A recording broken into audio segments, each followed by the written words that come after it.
top TV actor, musician, worked in Indian films, worked in international films. ना जो rare talent है वो कम मिलता है. Do you agree?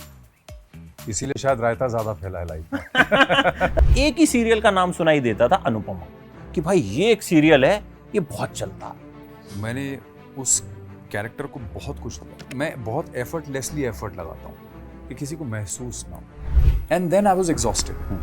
फिर वैसे भी मैं सोच ही रहा था कि यार यू नो कब कैसे. फिर मुझे एक मौका मिला कि यार ये this is the right time to quit, and I quit.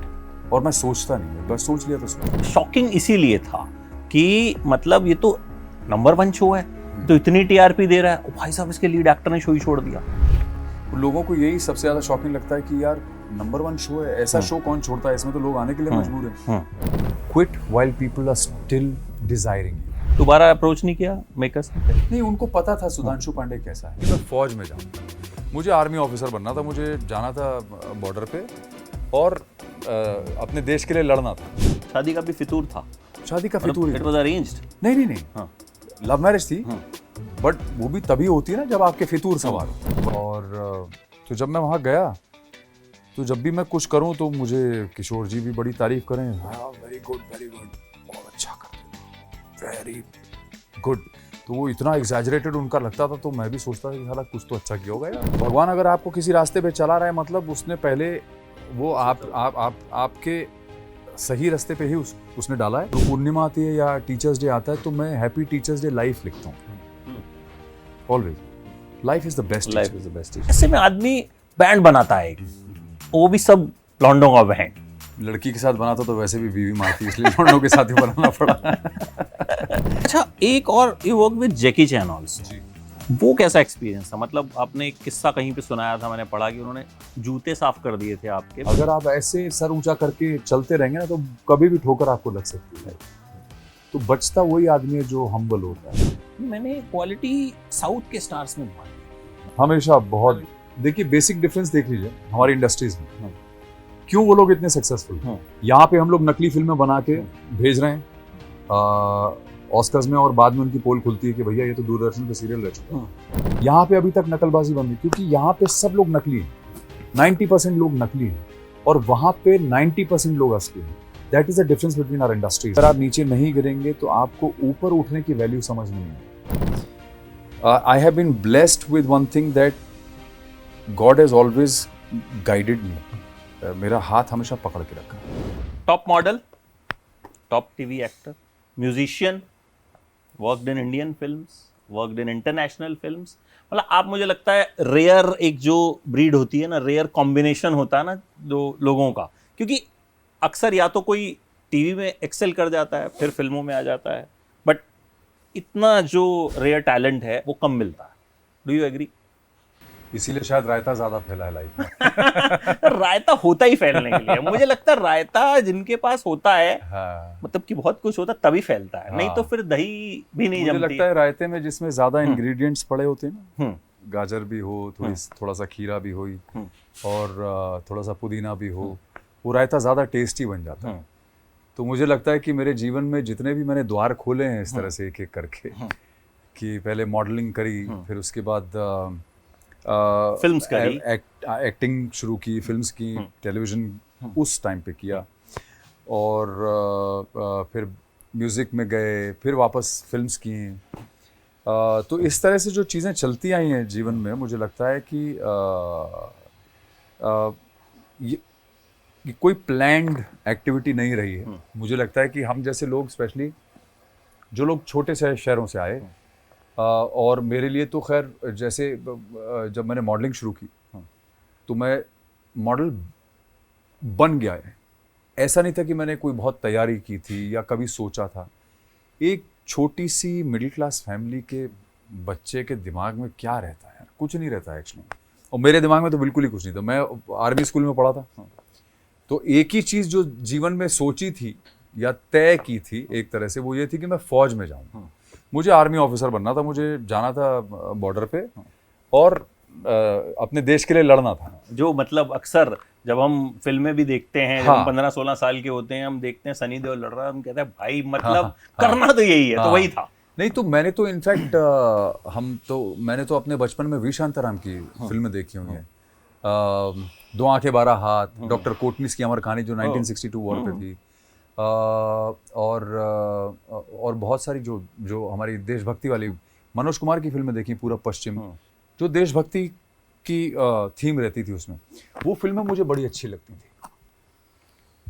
और इत्तेफाक से ऐसा हुआ कि हालांकि मेरे फादर रेलवे में थे, मुझे उन्होंने पहले एयरफोर्स स्कूल में डाला, उसके बाद फिर मुझे आर्मी स्कूल में डाला। तो मैं दिमाग से और सोच से बिल्कुल वैसे ही हो गया था कि मतलब मैं अपने आप को फौजी ही समझता था। हालांकि मेरे जितने क्लासमेट्स थे ज़्यादातर सब फौज में चले गए थे, सब आर्मी ऑफिसर्स बन गए थे, मैं इधर आ गया। तो एक बार जब वो डिस्कनेक्ट हुआ आर्मी वाला, तो उसके बाद से कुछ ऐसा प्लान नहीं किया, कुछ सोचा नहीं, लेकिन जिंदगी या जीवन जिस तरफ लेके चला गया मैं उस तरफ चलता चला गया। तो मैंने कोई भी चीज़ उसके बाद जो है सोच समझ के नहीं की, जो आता गया वो मैं करता गया, जो आता गया वो करता गया, और जैसे जैसे जीवन ने मोड़ लिया वैसे वैसे मोड़ पे चलता गया मैं, कोई भी चीज़ प्लान नहीं थी टिल अबाउट 2007।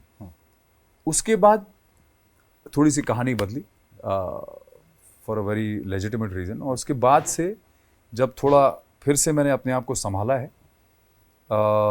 तब जाके मैंने बहुत प्लान्ड वे में इन टर्म्स ऑफ कि मुझे क्या करना है स्पेसिफिकली, उन चीज़ों पे फोकस करना शुरू किया।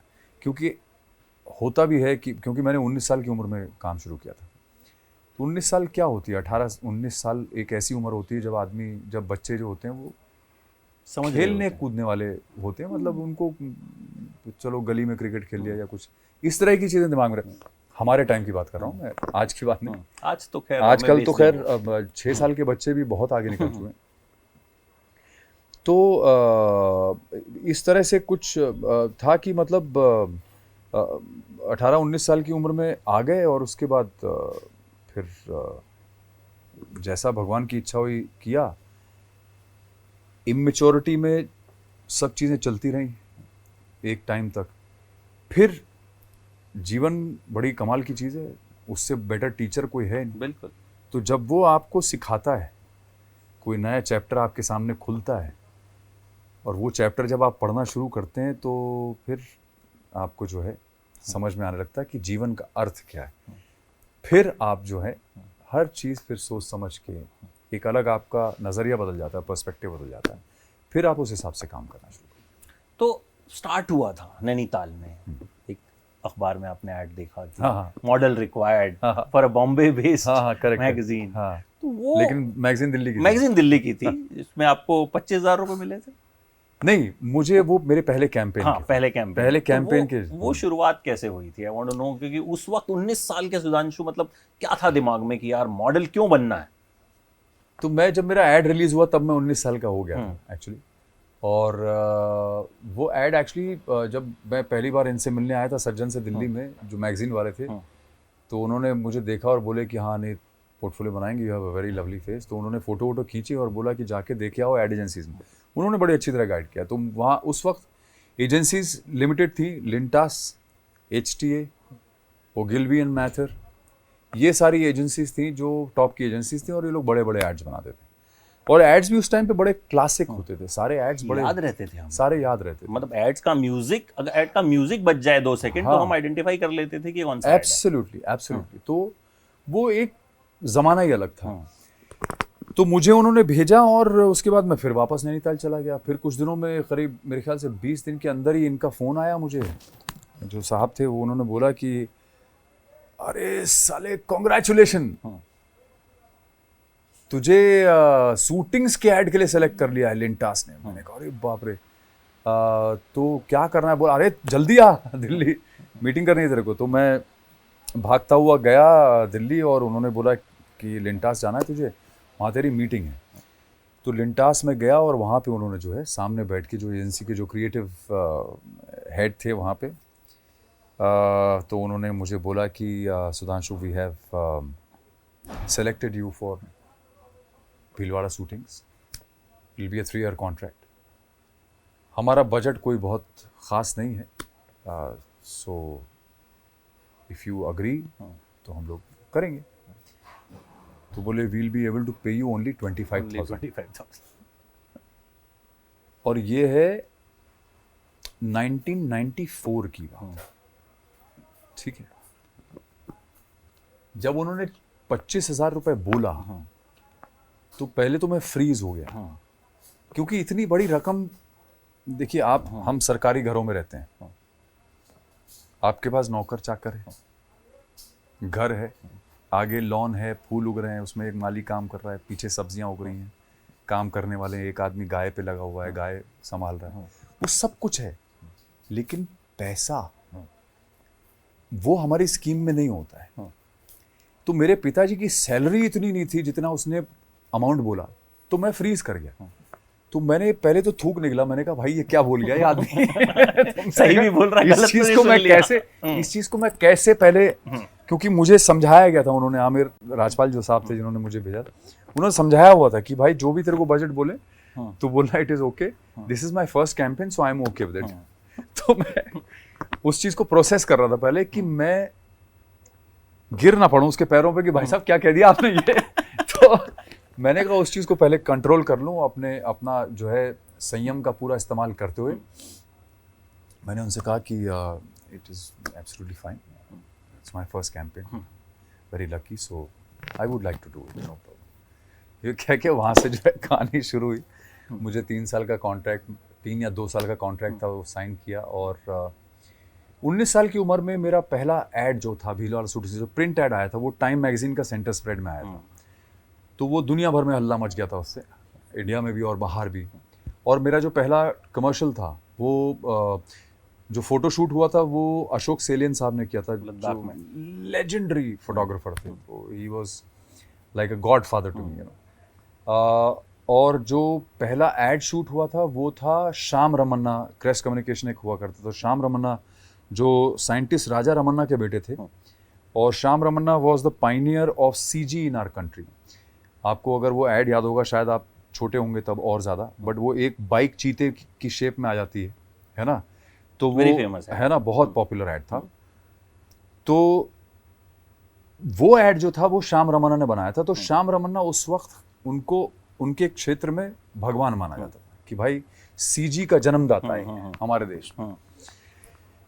तो मेरा ऐड उन्होंने शूट किया और मेरे ऐड में भी काफ़ी सीजी वगैरह का काम था, क्योंकि उसमें 5 एलिमेंट्स का कॉन्सेप्ट था, यू नो।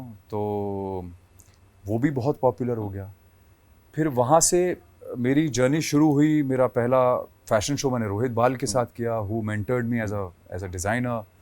तो मैंने बहुत काम किया यार उसके बाद। मतलब पहले साल के अंदर ही I was the like in the top league of the country, you know, as a model.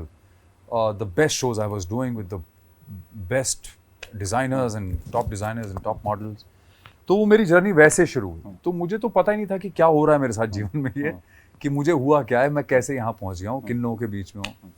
तो उन सब चीज़ों से रिलेट करने में भी थोड़ा टाइम लगा। पहली बार नाइट क्लब गए तो ऐसी लाइटें ऐसे हो रही थी, तो मैंने कहा ये क्या हुआ। तो होता है ना, पहले तो समझ में नहीं आता ये है क्या चीज़। दिल्ली में गए थे, बॉम्बे में? दिल्ली में तब दिल्ली उस में वक्त तक दिल्ली में ही रहना? पहले 3 साल दिल्ली में। तो समझ में नहीं आ रहा था कि क्या हुआ, लाइट खराब है, क्या चक्कर है, ये ऐसे कर रही है। पहले तो ऐसे ही होता था। लोग इतना परेशान लग रहे हैं, पसीने बह रहे हैं, है ना, हिले जा रहे हैं। तो वो एक ऐसा था अपने लिए बहुत नई चीज़ थी वो, you know. So, but slowly I obviously adapted myself. I think by God's grace मेरा कुछ ऐसा शुरू से persona था कि मैं अडेप्ट बड़ी जल्दी कर लेता था। अडॉप्ट क्या करूँगा ये मुझे पता नहीं, लेकिन अडेप्ट अपने आप को बहुत जल्दी माहौल के हिसाब से कर लेता था मैं। तो वो मेरा एडवांटेज रहा और बहुत जल्दी मैं फिर रम गया था उस माहौल में। और फिर उसके बाद से बस जीवन जहाँ लेके। बॉम्बे शादी के बाद शिफ्ट हो गए आप? शादी की और मैं बॉम्बे शिफ्ट हो गया। Yes, absolutely. उस वक्त तक एक्टिंग दिमाग में आ गई थी कि एक्टर बनना? Because as a model you are very successful, पैसा जाहिर आ रहा था, काम आ रहा था, टॉप शोज आप कर रहे थे। एक्टिंग का कीड़ा कहाँ से काटा कि एक्टिंग करते? मुझे एक्चुअली ना मुझे कुछ पता नहीं था कि मैं क्या क्या कर सकता हूँ या क्या कर पाऊंगा क्या नहीं। बस दिमाग में फितूर मेरे सवार होता था चीज़ों का। तो पहले शादी का फितूर सवार हुआ, फिर उसके बाद ये फितूर सवार हुआ कि मुझे बॉम्बे जाना है। शादी का भी फितूर था? शादी का फितूर इट वाज अरेंज्ड? नहीं, लव मैरिज थी। बट वो भी तभी होती है ना जब आपके फितूर सवार हो, वरना तो शादी करनी है। हाँ कि बस करनी है, सोच लिया है ना, तो अब करनी तो करनी है तो कर ली। करके उसके बाद बॉम्बे आ गया और ये सोच के आया कि यार अब बस बॉम्बे ही है, यू नो। तो बॉम्बे आ गया। बॉम्बे में ना तो कोई मेरा दोस्त था, ना मेरे पास कोई काम था, कुछ नहीं, बस इरादा था और बीवी थी, यही दो लोग लेके आया था मैं साथ में।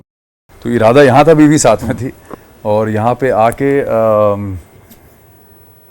मेरे पास जो भी थोड़ा बहुत पैसा मैंने जमा किया था उससे मैंने एक 1 बेडरूम कर लिया अपार्टमेंट जो था मैंने वो रेंट पे लिया और वहाँ शिफ्ट हो गए और रहने लगे।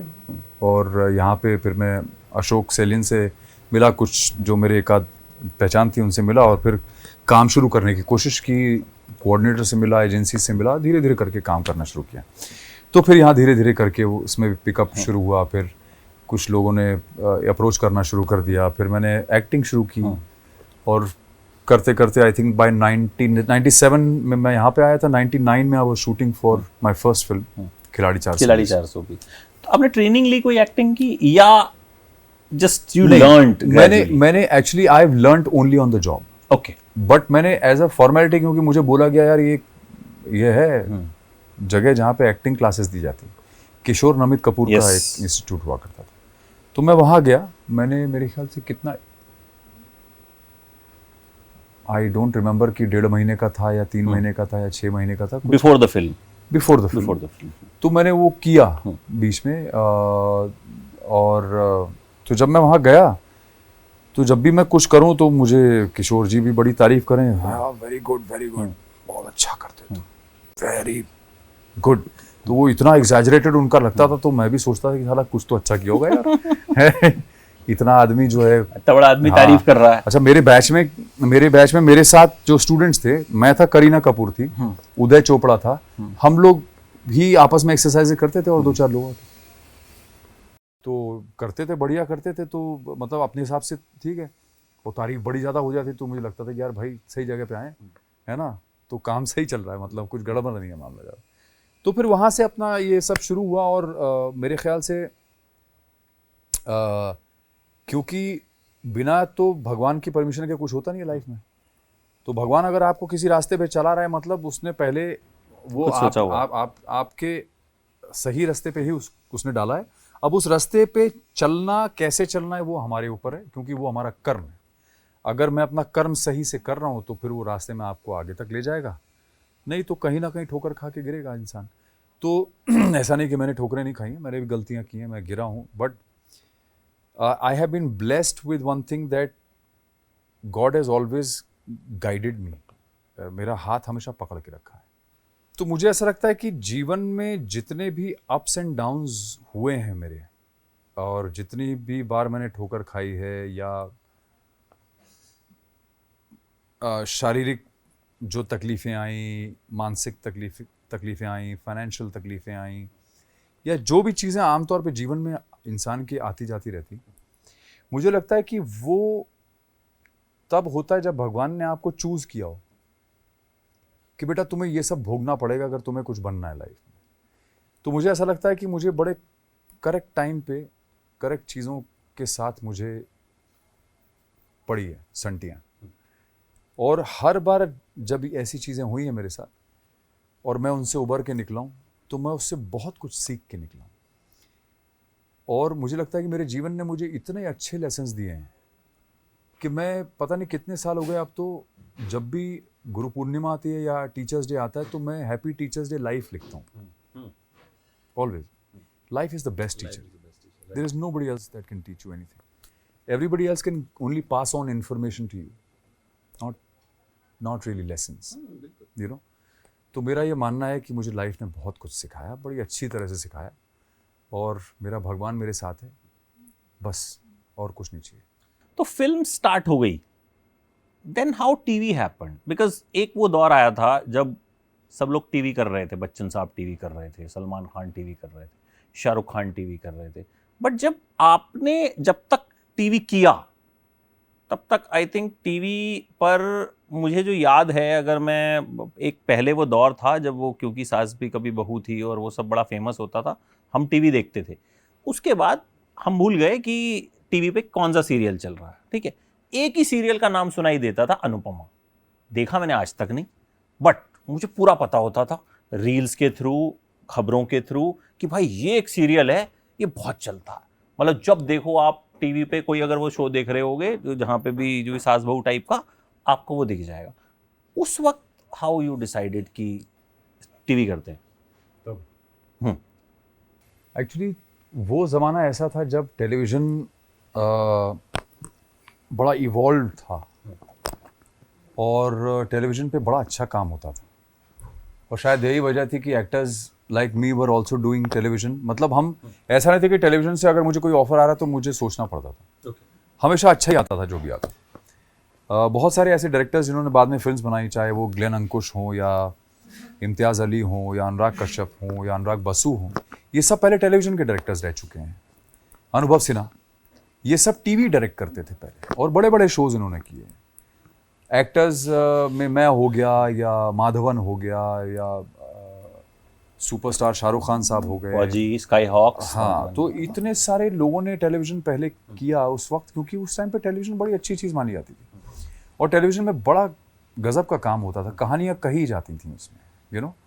तो उस तरह का कंटेंट आता था। तो मैंने उस वक्त किया जब जैसे इम्तियाज़ के साथ मैंने किया काम। इम्तियाज़ मेरा मित्र है बहुत पुराना तब से ही, क्योंकि हमने बड़ा अच्छा काम किया, और बड़े अच्छे लोगों के साथ मैंने काम किया उस वक्त। तो भट्ट साहब के साथ मैंने काम किया, महेश भट्ट के लिए मैंने 2-3 बार काम किया। तो बड़ी अच्छी कहानी उस टाइम बनाई जाती थी, और फिल्म्स की तरह ही होती थी, वो 2-2 घंटे की स्टोरीज बनाते थे। तो उस वक्त मज़ा आया। फिर वो डेली शो का जो सिलसिला शुरू हुआ था, तो उस वक्त तक मैं वैसे भी फिल्म्स कर रहा था, और फिर बैंड में चला गया, तो वो एरा ही पूरा अलग हो गया था मेरा, और मुझे कोई कनेक्ट नहीं था उससे।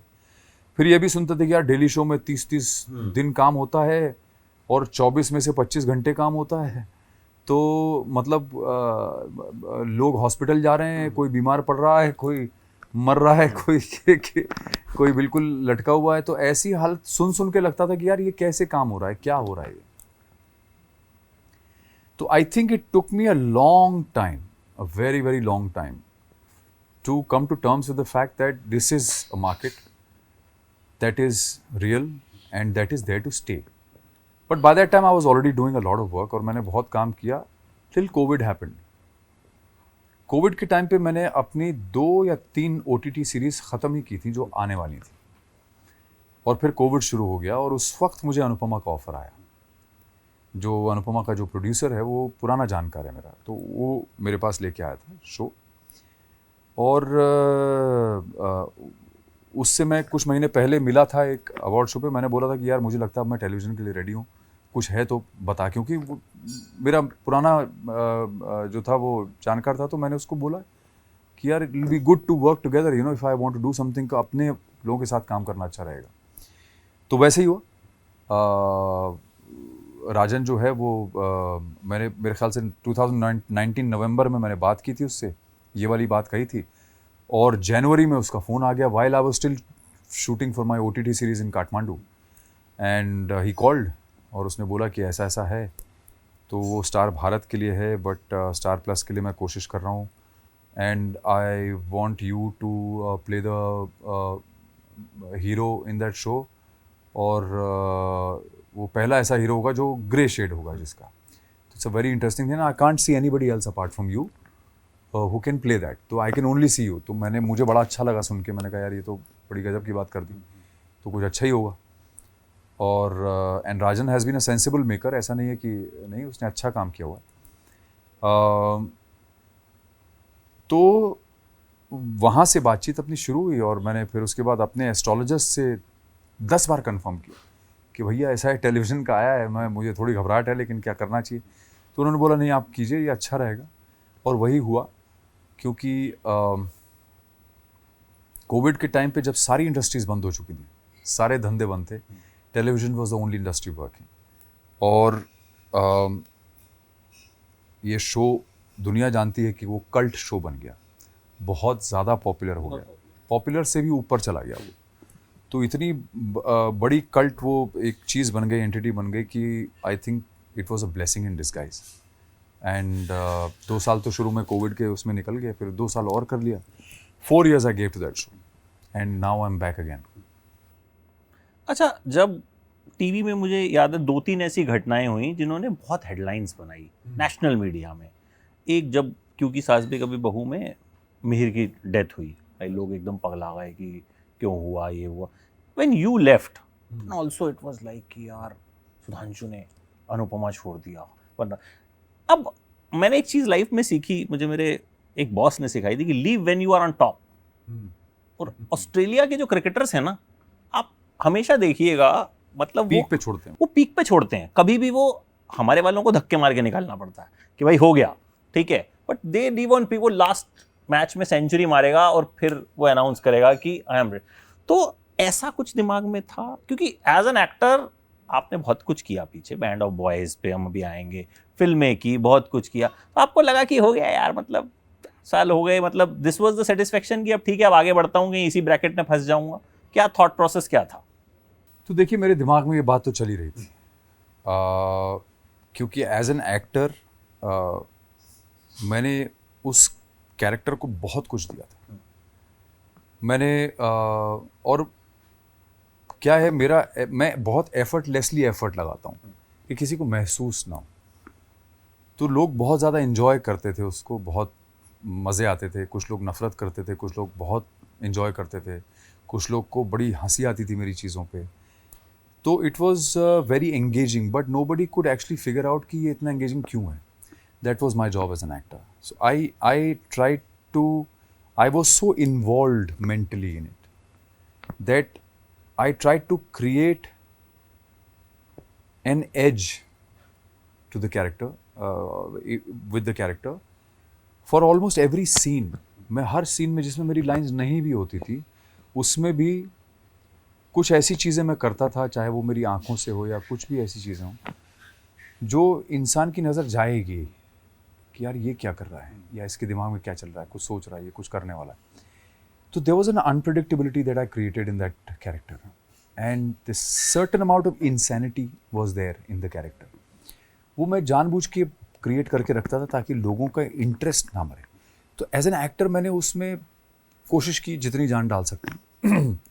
जो लिख के आता था वो तो चलो लिख के आता था, बट जो चीज़ मैं एज एन एक्टर में करता इम्प्रोवाइज जो कर वो चार साल मैंने किया, बहुत किया, and then I was exhausted. फिर वैसे भी मैं सोच ही रहा था कि यार यू नो कब कैसे। फिर मुझे एक मौका मिला कि यार ये this the right time to quit, and I quit. और मैं सोचता नहीं, मैं बस सोच लिया तो सोच लिया। I quit the show while it was still going strong, and the reason is कि ऐसे वक्त पे कोई चीज़ छोड़ना, जब लोग बोल रहे हैं यार क्या यार क्या आ गया, चला फिर से देखना नहीं, वही चीज़ रिपीट होगी, वैसे स्टेज पे जाना ही नहीं कभी। Quit while people are still desiring you. Yes. वो शॉकिंग इसीलिए था कि मतलब ये तो नंबर 1 शो है, तो इतनी टीआरपी दे रहा है, भाई साहब इसके लीड एक्टर ने शो ही छोड़ दिया। वो लोगों को यही सबसे ज़्यादा शॉकिंग लगता है कि यार नंबर 1 शो है, ऐसा शो कौन छोड़ता है, इसमें तो लोग आने के लिए मजबूर हैं, लेकिन ये जाने के लिए मजबूर हो गया। ये कैसे हो गया? But I guess that, I mean that is how it is. And मुझे ऐसा लगता है कि जब वक्त आता है तो अपने आप रास्ते बन जाते हैं, यू नो, और it helps you take a decision. Right. And I'm a very quick decision maker. I don't waste time. दोबारा अप्रोच नहीं किया मेकर्स ने कि आ जाइए फिर से? नहीं, उनको पता था सुधांशु पांडे कैसा है, उनको पता है कि वो आएगा नहीं वापस। अगर एक बार उसने छोड़ दिया मतलब छोड़ दिया। तो they all know that much about me. अच्छा, इन सब के बीच फिल्में, TV, modelling, band of boys कैसे हुआ? ये मुझे मतलब आपकी लाइफ का एक ऐसा चैप्टर लगता है, जब मैंने मतलब पढ़ा और मैंने कहा यार मतलब सब चल रहा है, डेली सोप भी चल रहे हैं, अच्छा पिक्चरें भी कर, ऐसे में आदमी बैंड बनाता है, वो भी सब लॉन्डों का बैंड। ये थॉट जनरेट कैसे हुआ और कैसे आप लोग साथ में आए? लड़की के साथ बनाता तो वैसे भी बीवी मारती, इसलिए लॉन्डों के साथ ही बनाना पड़ा। No, so on a serious note what happened was,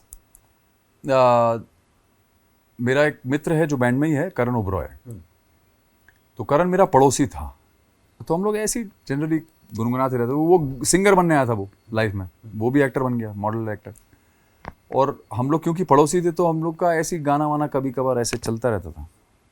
तो एक दिन मुझे बोलता है कि भाई एक ऐसा आइडिया है और मैं जिससे मिल रहा हूँ ना बंदे से जो मेरा एल्बम प्रोड्यूस करने के लिए, उसके साथ मैंने बात की तो एक बड़ा क्रैकिंग आइडिया आया है कि let's make a boy band. कभी इंडिया में बना नहीं है।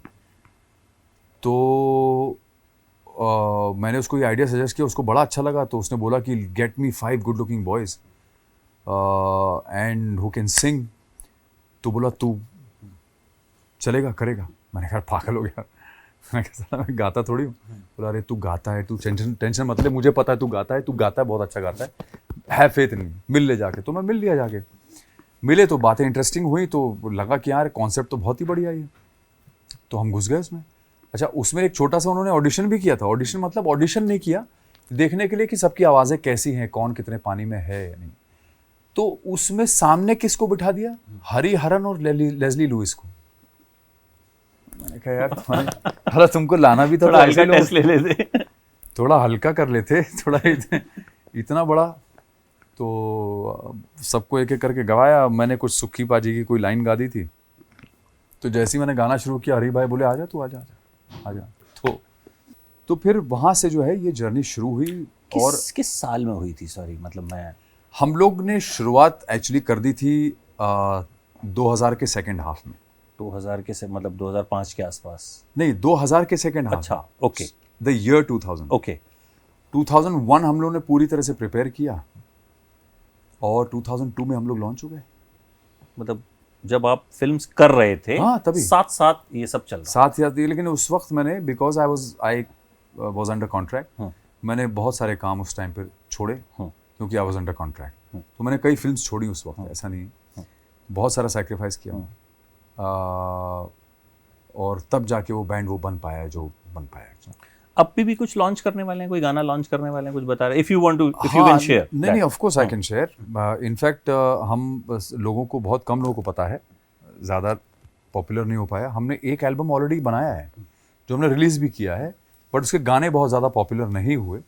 But I have come back with the band और हमने अभी जो हमारा जो अगला अब स्टेप है वो ये है कि एक गाना हमारा आशा भोसले के साथ है, वो हम रिलीज़ करने वाले हैं। उसका वीडियो शूट कर लिया हम लोगों ने, वो अब रिलीज़ करने वाले हैं। आई के साथ ही किया है, आशा जी के साथ किया है, अब वो रिलीज़ करने वाले हैं। और एक हमारा फुल फ्लेज्ड एल्बम भी रेडी है, गाने रेडी हैं, अब उसको रिकॉर्ड करके हमको रिलीज़ करना है, तो उसकी तैयारी चल रही है। और एक हमने रेट्रो सेट बनाया है 25 गानों का, जो हमने खुद रिकॉर्ड किया है और वो भी अब रेडी है। तो उसके भी हम लोग एक एक करके वीडियोज़ निकालेंगे and we are going to start doing live shows a lot hopefully by this year. अच्छा, जब आप सीरियल कर रहे थे अनुपमा, उस वक्त शोज करते थे बैंड ऑफ बॉयज के? नहीं, तब मैं उनके साथ वापस नहीं गया था। नहीं गए थे? हाँ, उसके उसके बाद ये प्रोसेस शुरू हुआ है। तो पिछले 10 महीने हो गया मुझे छोड़े हुए अनुपमा, और अब 10 महीनों के अंदर ही अंदर ये सारी चीज़ें ज़्यादा स्पीड पकड़ी हैं। अच्छा, जब शोज करते हैं जी, बैंड के, क्या जो फीमेल फैन फॉलोइंग है आपकी, क्या रिएक्शन होता है? मतलब कुछ फैन मोमेंट्स होंगे, कुछ किस्से तो होंगे इट इज़ फिनोमिनल यहाँ पे। मतलब शर्ट वर्ट फाड़ी आपकी अभी तक औरतों ने? कपड़े फटे हैं ना हमारे बहुत वहाँ पहले। In fact I am talking about the times when हम लोग लाइव शोज करते थे। स्टेडियम में किया एक बार, वो याद है मुझे, जब सिद्धार्थ चुंगल में आ गया था कुछ लड़कियों के, तो मरते मरते बचा था बिकॉज 25,000 लोग थे वहाँ पे, 20,000 लोग, यू नो। तो वो कहीं से उसकी शर्ट किसी लड़की के हाथ में आ गई, उन्होंने घसीट लिया, उसको उठा लिया था ऐसे जैसे वो मतलब आदमी नहीं है वो, लियो टॉयज है, ऐसे उठा लिया था उसको और उसके कपड़े वपड़े फट गए थे। तो ऐसे किस्से हमारे साथ बहुत हुए हैं, बहुत कुछ देखा है। अंडर गारमेंट तक फेंके गए मुंह पे। तो इस तरह के इंसिडेंट्स हो चुके हैं।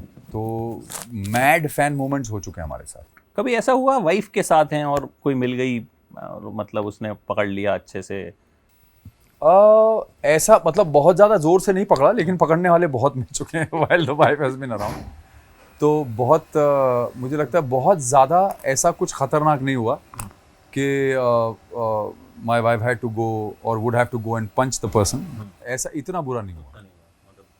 वाइफ के सामने मतलब थोड़ा अंडर सा कंट्रोल हुआ, अंडर कंट्रोल। अच्छा, एक और, you work with Jackie chain also, वो कैसा एक्सपीरियंस था? मतलब आपने एक किस्सा कहीं पे सुनाया था, मैंने पढ़ा कि उन्होंने जूते साफ कर दिए थे आपके बिकॉज वो शॉर्ट में कुछ इस तरह की सिचुएशन बनी थी। तो that shows the, you know, how grounded is the person and how professional is the person. Yes, both I think put together. और तो एक सीक्वेंस चल रहा था जिसमें अगर आपने वो देखी है फिल्म द मिथ, उसमें जैकी चैन और मेरा एक फाइट सीक्वेंस है जो एक माउस ट्रैप की फैक्ट्री है। तो वहाँ ट्रैप में जो गम वाली जो बेल्ट होती है, नीचे रबर होता है, उसकी फैक्ट्री थी। तो वो ऐसे चलती रहती है और वहाँ जाके ब्लेड से वो कंटिन्यूस ऐसे चॉप होता रहता है। तो वो जो रबर है उसके ऊपर जैकी और मैं थे, और हमारी लड़ाई चल रही थी, और उसमें एक एक करके हमारे पाँव चिपकते जाते हैं, कपड़े चिपकते जाते हैं। तो इन दी एंड, और उसमें मल्लिका भी आ जाती है बीच में। तो क्या हुआ कि बीच में ब्रेक था, तो शूज लेके मैं ऊपर चढ़ गया, तो उसके निशान पड़ गए बेल्ट। तो मैं खड़ा हुआ था, सो आई कुडंट बेंड बिकॉज वो रबर पे चिपका हुआ था, और मैं मतलब पाँव मुझे जूते से निकालना, तो पाँव भी निशान बन सकता था। तो जैकी चैन ने कपड़ा मंगाया और उसने बैठ के मेरे जूते साफ कर दिए वहाँ। तो मैं ये देख रहा था, यार मेरे पाँव पे जैकी चैन बैठा हुआ और जैकी चैन मेरे जूते घिस रहा है। तो उस वक्त मुझे ये लगा कि यार ये ऐसे ही नहीं यहाँ पहुँच गए, और ऐसे ही नहीं इनको लोग इतना प्यार करते हैं। जब तक आपके अंदर ये ह्यूमिलिटी, ये जो जिस तरह से ग्राउंडेड हैं, या जितना ये जुड़े हुए हैं अपनी जड़ों से, रूट्स से, तब तक आदमी की सक्सेस का कोई मतलब नहीं है। आपको प्रेज तब किया जाता है जब आप बहुत सक्सेसफुल हो लेकिन आप ज़मीन से जुड़े हो। तब इंसान सोचता है कि यार ये आदमी ऐसा कैसे हो सकता है, यार ये इतनी ऊंचाइयों पे है लेकिन ये फिर भी नीचे बैठ के जूता साफ कर रहा है, सामने वाले का सोचा भी नहीं इसने। Who was I for him? Nobody. You know, just another actor, he was working with, वो भी इंडिया से। So for me it was a big thing, a big lesson to have learned from a star like him. मैंने ये पढ़ा, मुझे बड़ी हैरानी हुई। यहाँ मैंने एक बार नेम, मतलब एक था, एक इंटरव्यू चल रहा था, there was an actress sitting, तो उनके साथ एक उनकी टीम में कोई था, वो उनके जूते के लेसेस बांध रही थी। मतलब ऐसा नहीं था कि वो कोई सिचुएशन ऐसी थी, and she was not even noticing that person. उसने लेसेस बांधे, बेचारी ने 2 मिनट लगा के ठीक किए, एंड शी जस्ट वेंट। तो आई फेल्ट वेरी बैड। मैंने कहा यार कि मतलब एटलीस्ट उसकी तरफ देख ही लेते कि हाँ ठीक है, ओके, ये वो। तो मुझे बहुत बहुत ख़राब लगा। फिर मैंने ये इंसिडेंट पढ़ा, मैंने कहा यार मतलब जैकी चैन, आई मीन इंडिया में क्या, globally is considered one of the biggest global stars, and वो आदमी ऐसा कर सकता है। तो मतलब जो आपने कहा कि इसीलिए वहाँ तक पहुँचा है। बिल्कुल, और मुझे लगता है कि ये बहुत ही ज़रूरी, मुझे लगता है एक बहुत ज़रूरी क्वालिटी है किसी भी इंसान के अंदर। हम लोग चाहे किसी भी लेवल के एक्टर्स या स्टार्स या सेलिब्रिटीज़ या जो भी शब्द आप इस्तेमाल करना चाहें, किसी भी लेवल पे आप हों, आप बहुत प्रिविलेज्ड हैं। क्योंकि आप अपने नीचे देखेंगे तो आपको ऐसे कितने लोग मिलेंगे जो आपकी जगह आना चाहेंगे। तो हम बहुत ब्लेस्ड हैं ऑलरेडी। तो मुझे लगता है कि हमको वैसे भी सर झुका के चलना चाहिए, क्योंकि आप सर झुका के चलते हैं ना, तो आप ज़मीन से जुड़े रहते हैं, और आपको एक बहुत बड़ा एडवांटेज मिलता है कि अगर रास्ते में कोई पत्थर आया ना, तो आप उसको लांग सकते हैं, आप उससे ठोकर खा के गिरेंगे। बहुत बढ़िया। अगर आप ऐसे सर ऊंचा करके चलते रहेंगे ना, तो कभी भी ठोकर आपको लग सकती है लाइफ। तो बचता वही आदमी है जो हम्बल होता है। ये मैंने क्वालिटी साउथ के स्टार्स में बहुत देखी है। मतलब हमेशा बहुत। I've interviewed कमल हासन साहब 2-3 times, met him like 4-5 times। मैंने एक होटल में रूम में इंटरव्यू था, एक 5 स्टार में, तो आई वाज वेटिंग, हम सेटअप लगा के वेट कर रहे थे। मुझे लगा अभी 8-10 टीम के साथ जो है वो आएंगे, तो he just came alone, here are the interviews happening. अरे हम एकदम शॉक कि अरे कमल हासन सामने है अकेले। मैंने कहा हाँ सर, यहीं बैठना है आपको, आइए। तो then one moment was there, Mohanlal sir सामने से चलते हुए आ रहे हैं, हम लोग वहाँ खड़े हैं। कहा यार ये आदमी ना मोहनलाल जैसा लग रहा है, ठीक है। मैंने कहा नहीं यार, कम से कम उनके साथ कोई एक आदमी के साथ वो बात करते हुए। तो here is the interview happening only. I mean हम शॉक्ड हो गए कि दे आर लेजेंड्स।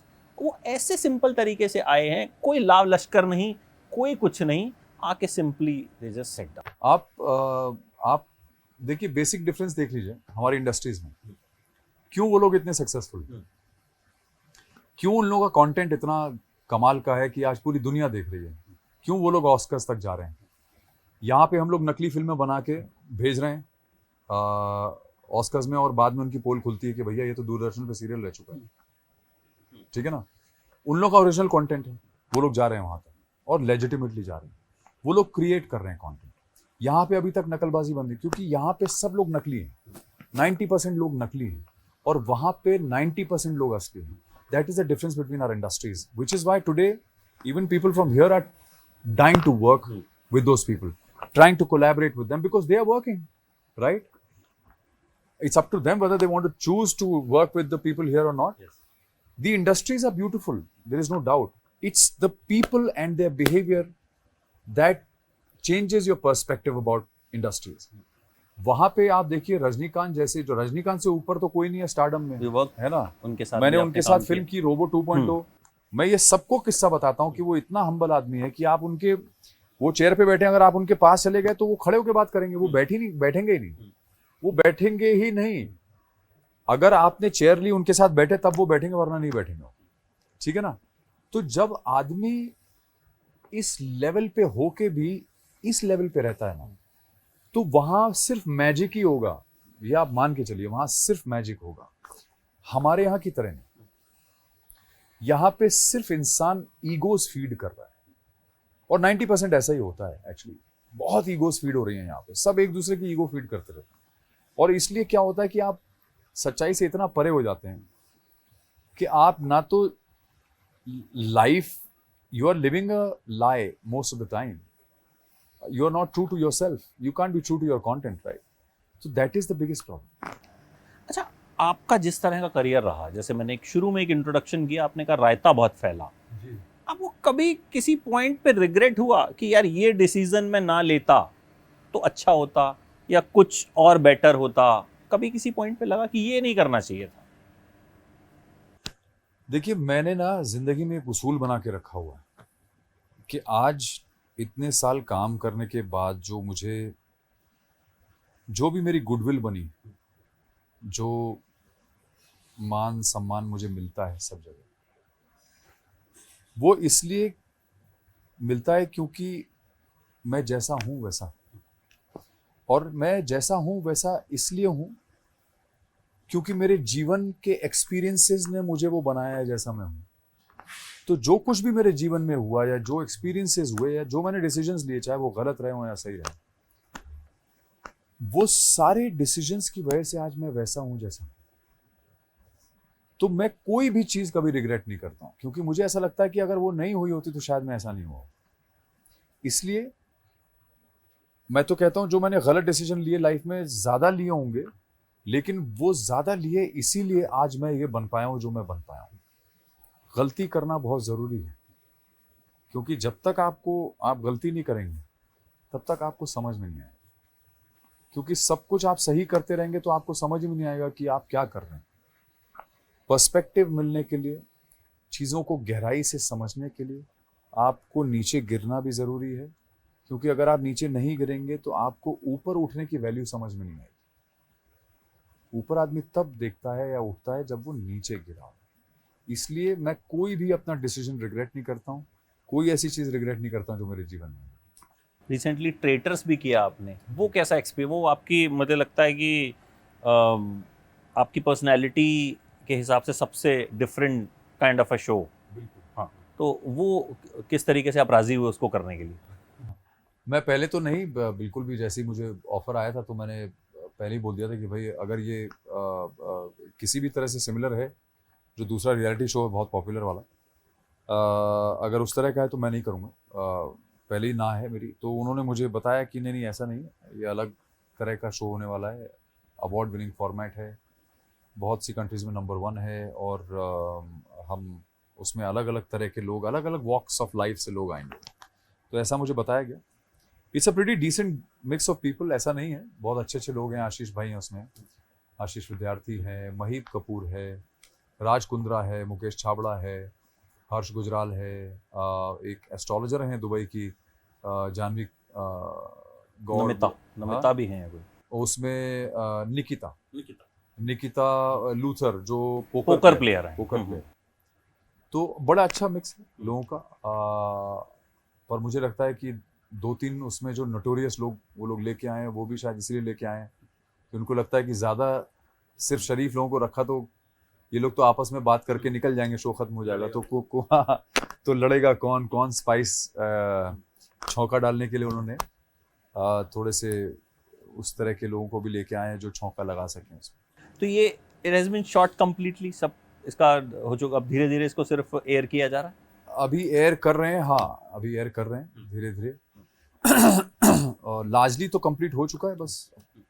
तो इसका overall experience how will you rate, मतलब मजा आया? देखिए एक्सपीरियंस तो बहुत अच्छा था, मैं झूठ नहीं बोलूंगा। एक्सपीरियंस इसलिए अच्छा था मेरे लिए कि मेरे लिए बड़ी चैलेंजिंग सिचुएशन थी।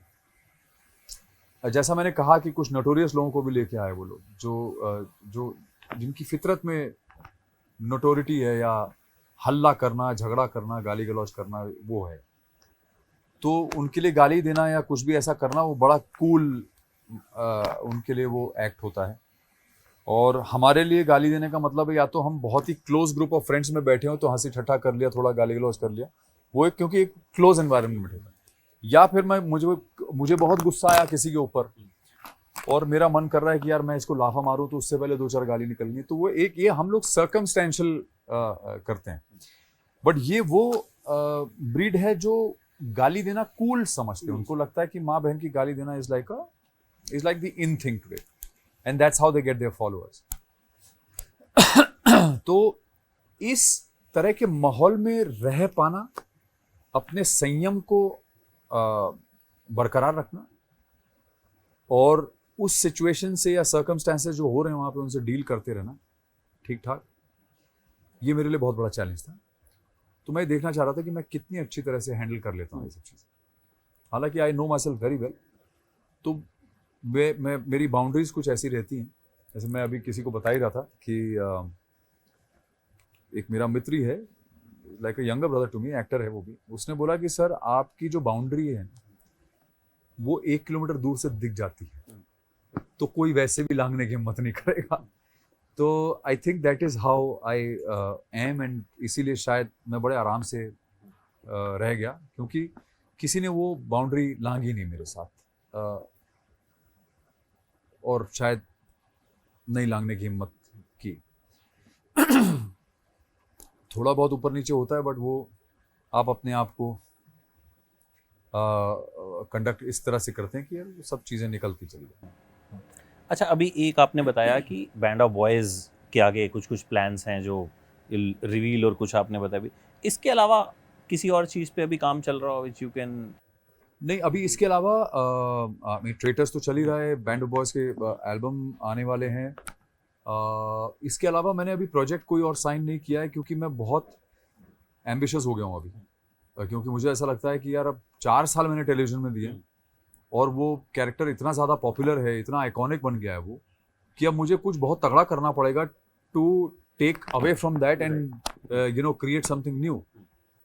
तो इसलिए मैं ज़रा सा और ज़्यादा एम्बिशियस हो गया हूँ कि यार कुछ ऐसा करूँ मैं जिसमें और मैजिक हो जाए, तगड़ा मैजिक हो जाए। तो बस I am just wait, we are in talks with a couple of people. Offers बहुत आते हैं, ऐसा नहीं है कि ऑफर्स नहीं आते, बहुत अच्छे ऑफर्स भी आए हैं, बट अभी तक कुछ मैं ऐसी चीज़ आइडेंटिफाई नहीं कर पाया, क्लिक नहीं किया आपको कि जो, तो OTT स्पेस में आपको OTT and films is what I am looking at right now, because that is that's where I belonged पहले भी, तो मैं अब उसमें वापस जाना चाहता हूँ। And I would like to play different characters. So अगले ओवर जैसे 4 years I played 1 character, now over the next 4 years I would like to play 4 different characters और मे बी मोर, आपको लगता है कि एक कहीं ना कहीं एक आध कैरेक्टर हर एक्टर की लाइफ में ऐसा होता है जो उसको एक पॉपुलैरिटी नेक्स्ट लेवल की देता है? जैसे आपको वनराज ने वो पॉपुलैरिटी दी, मतलब जितने बड़े बड़े एक्टर्स भी हैं सबको हम एक नाम ऐसा होगा जो हम जानते हैं कि हाँ यार ये इनका, सलमान ले लीजिए वो दबंग, या अजय देवगन बोलेंगे तो सिंघम, मतलब। तो अब जब आप कोई भी प्रोजेक्ट करेंगे, let's say you are doing a web series, तो कहीं ना कहीं उसका वजन बढ़ जाएगा कि हाँ Sudhanshu Pandey is doing this, और लोगों के दिमाग में वो रहेगा कि हाँ यार अनुपमा का वनराज जो है वो अब फलाना कैरेक्टर बन के आ रहा है। तो ये ये भी एक दिमाग में है कि भाई अब जो वेटेज होगा वो कहीं ना कहीं बड़ा होगा। मैं 100%। और ये आपने बहुत सही चीज़ आइडेंटिफाई की, क्योंकि यही वजह है जो मुझे कुछ ऐसा करना है जो इसको सरपास करे, क्योंकि वो कैरेक्टर मेरा खुद का ही क्रिएट किया हुआ एक ऐसा वो है जो जिसमें मैंने 4 साल किया, तो उसका इम्पैक्ट बहुत तगड़ा है। तो मुझे जब चाहे मैं OTT में करूं या फिल्म में करूं, कोई भी चीज़ ऐसी करूंगा जिसको मैं इसके ऊपर ले जा सकूं। और I keep saying this that I want to take it a few notches higher. तो मुझे ऐसा कुछ किरदार करना है, which is why I am waiting till now. Maybe the wait has been long, but I am sure it is going to be worth it. Yes, मतलब मुझे भी बहुत यकीन है कि ये वेट जो है वो वर्थ इट होगी। And I am so looking forward कि किसी थांसू सी वेब सीरीज़ में आपको हम फिर देखें। और फिर हम तो बड़े दिन से मेरा मन था कि आपके साथ बैठ के बड़ी लंबी और अच्छी बातचीत हो। तो I really enjoyed and thank you so much, so kind of you कि मतलब आपने कहा कि हाँ हाँ मैं इस बार अवेलेबल हूँ, हम करते हैं। आई वॉज वेरी हैप्पी कि हम कर पाए। एंड बहुत मज़ा आया आपसे बात करके। And your journey has been like very inspiring. और सबसे अच्छी चीज़ जो आपने की, leave when you are on top, I think that is something to learn. I think मुझे लगता है सबको सीखना चाहिए कहीं ना कहीं। हाँ, मतलब कि- थोड़ा सा I think it is if you are confident and you have self belief, I think it is not very difficult. अपना बिलीफ स्ट्रांग रखना चाहिए और उस पे फेथ स्ट्रांग रखना चाहिए। बाकी सब चीज़ें अपने आप हो मैं जाएंगी। एक चीज़, महादेव के बहुत बड़े भक्त हैं आप। हाँ, मैं भक्त नहीं कहता हूँ, मैं समर्पित हूँ। समर्पित, समर्पण किया सनातन धर्म को समर्पित। पूरी तरह से। मैं मतलब पूरी तरह से सनातनी हूँ, पूरी तरह से महाकाल को समर्पित हूँ। तो समर्पण है तो फिर क्या डर है, कुछ ना कुछ हो ही जाएगा लाइफ में। ये समर्पण किस उम्र में हुआ वैसे? आई थिंक 2007 या 8 के आसपास हुआ। कुछ हुआ था ऐसा जिसने कहीं ना कहीं, कई बार हमारी ज़िंदगी में कुछ ऐसे वाक़ये हो जाते हैं, if you want to share, कि हम कहीं ना कहीं हमारी सोच बदल जाती है या हम अपनी एक आदत को बदल लेते हैं, या फिर जैसा आपने कहा मैं समर्पित हो गया। क्योंकि समर्पित होना is something which is very big. तो कुछ ना कुछ ज़िंदगी में ऐसा होता है जो हमें समर्पित कर देता है। मैं बिल्कुल बताता हूँ आपको, और ये ऐसी चीज़ है जिसके बारे में बहुत वोकल भी हूँ, बहुत मैंने बातचीत की हुई है, सब जगह मैं इस बारे में बात करता हूँ, बिकॉज मुझे लगता है कि मेरे जीवन का एक ऐसा चैप्टर है जो मैं जितना शेयर करूँगा उतनी शायद लोगों की मदद हो पाए। तो 2007 में मुझे पैनिक अटैक हुआ था, और उस पैनिक अटैक की वजह से कुछ चंद सेकंडों में ही मैं क्रॉनिक डिप्रेशन में चला गया। और डिप्रेशन एक ऐसी चीज़ है जो आपको बिल्कुल अकेला कर देती है। तो वो 4 साल मैंने वो पीरियड जो है उसमें रहा, एक बहुत ही डार्क स्पेस में था। पर वो जो 4 साल का पीरियड था वो मेरे लिए बहुत बड़ी ब्लेसिंग है, क्योंकि उस 4 साल में जिस तरह की इनवर्ड जर्नी मैंने की है, जो बहुत ज़रूरी होती है। मैं बाय नेचर पहले से ही थोड़ा आध्यात्मिक था, अध्यात्म की तरफ झुकाव था, बट उस समय वो मेरे लिए एक तरह से आप समझिए कि एक साधना हो गई कि मैं इतना अकेला हो गया था डिप्रेशन में कि मुझे उसने बहुत तोड़ने की कोशिश की, बहुत तोड़ने की कोशिश की। लेकिन मैंने उससे सिर्फ अपने आप को ताकतवर बनाया। और ये मैं आपको बता दूं कि कुछ लोग ऐसे समय में उम्मीद छोड़ के जीवन त्याग देते हैं, लेकिन मैंने उतना ही स्ट्रांगली अपनी लाइफ को पकड़ के रखा। और सबसे बड़ी बात यह कि क्योंकि मैंने उस दौरान समर्पण किया था महादेव को, वैसे भी मेरा धर्म की तरफ झुकाव था ही, शुरू से ही मंदिर वंदिर जाता था मैं, बट वो जो पीरियड था उस समय एक समर्पण हुआ। तो उससे क्या हुआ कि मुझे बहुत स्ट्रेंथ मिल गई, और ऐसी स्ट्रेंथ मिली कि मैंने दवाई नहीं ली कभी। मैंने without any medication, without any going to any psychiatrist और एनीथिंग, मैंने 4 साल में अपने आप को उससे पूरी तरह से निकाल लिया, पूरी तरह से। वो दिन और आज का दिन। तो मुझे ऐसा लगता है कि ये एक ऐसी चीज है, भगवान में विश्वास। अगर आप नास्तिक हैं तो अपने आप में विश्वास रखिए। विश्वास बहुत बड़ी चीज है, विश्वास रखना बहुत जरूरी है। किसी में भी आप विश्वास रखें, विश्वास अगर आपको है, विश्वास एक ऐसा एंकर है जो आपको कभी अलग नहीं होने देगा, टूटने नहीं देगा। तो विश्वास रखिए हमेशा अपने आप में, अपने जीवन में। भगवान में रख सकते हैं तो रखिए, नहीं तो अपने आप में रखिए कि कोई तो वजह है जो आप यहाँ पे आए हैं। तो इसलिए ये मान के चलिए कि ये फेज है, ये अगर आप इस तरह के फेज में घुस गए तो एक दिन ये फेज भी खत्म होगा, क्योंकि जीवन में कुछ भी परमानेंट है ही नहीं। सृष्टि का नियम यह है कि अगर रात है तो सुबह भी होगी, है ना, अंधेरा होगा तो सूरज भी उगेगा। ये सृष्टि का नियम है। तो जब आप डार्क स्पेस में जाते हैं तो फिर एक दिन उजाला होना ही होना है, उससे आप निकलेंगे। There is no way you will stay there forever. Very important for you to realise that. आप शेयर करना चाहेंगे कि क्यों ऐसा हुआ था? मुझे खुद नहीं पता अच्छा, actually. it just happened because they say it is a chemical imbalance. Okay. अब उसके ट्रिगर्स कोई भी कुछ भी हो सकता है, उसका ट्रिगर कुछ भी हो सकता है। बहुत सारी चीजें ऐसी हैं जो रिस्पॉन्सिबल हो सकती हैं। उस वक्त जब हुआ था मुझे, तब तो डॉक्टर को भी नहीं पता था क्या हुआ है, क्योंकि उस time nobody was aware of it. But today everybody has understood what could be the triggers. It could be stress, it could be your gut health, it could be 10 things. It could be hereditary also. तो उस चीज को कैसे आपको deal करना है, आज की डेट में हर आदमी को थोड़ा थोड़ा उसकी समझ आने लगी। और मैं वोकल बहुत हूँ मेंटल हेल्थ को लेके, because I think anybody who is going through that kind of thing should not have to go through it. और उनके पास ऐसे एग्जाम्पल्स होने चाहिए जिससे वो रेफरेंस लेके अपने आप को ठीक कर सके, अपने आप को मजबूत महसूस कर सके। मुझे लगता है महादेव ने कृपा जो है सब वो कृपा अब तक महाकाल बनाई हुई है सब और आगे भी बनाए रखे। Thank you. And I am sure कि अगली बार जब हम मिलेंगे हाँ। So will have one more big character of to discuss, to yes, talk about. Yes, absolutely. उस पे फिर हम उस कैरेक्टर पे हम एक लंबी सी बातचीत 100%। Thank you so much. Thank you. So lovely talking to you. Thank you. हर हर महादेव। हर हर महादेव।